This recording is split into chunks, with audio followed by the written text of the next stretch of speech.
Короче, oxirgi kunlarda mashhur bo'lib ketyapman. Ola. Shunga o'zimni bir tanishtirib, o'zimni ham bir reklama qilay deyapman. Xuddi birovga qiziqday. Xullas, ismim Quvonch, Bekini qo'shish o'zingizdan.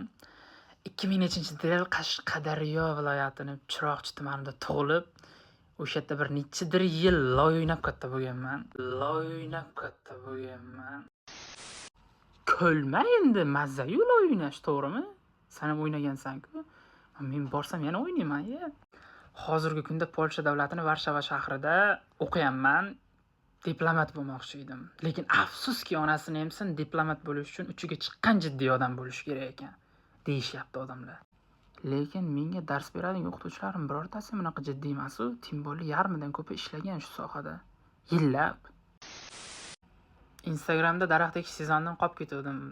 Va nihoyat qor o'ynash sezonida qo'shildim. O'ynab, qor o'ynab, kasal bo'ldik, o'lamanlab bir o'limdan qoldik. Aytgancha o'zimga gapirayman. Bir adashib bir 4 ta videom o'rakka chiqib qoluvdi. Jecha xursand bo'lganimni ko'rib, bir 2-3tasi ming'irdab qoldi-yu, onasini emsin. Senga shaftoli ham qilolmaysan, hech narsa qilolmaysan, qo'lingdan bir ish kelmaydi, u Instagramda hech narsa qilolmaysan, dedi. Qizishmasdan shunchaki qildim-u, jim bo'la qoldim, shu gaplarim emas, harakatlarim ko'rsatsin sizlarga natijani deb. Mayli, gapirganlar gapiraveradi. Qizishmaymiz. Shaftoli qoqi deganga. Bog'imga shaftoli qoqi qish keldi-yu. Bo'lsa aytib boringlar.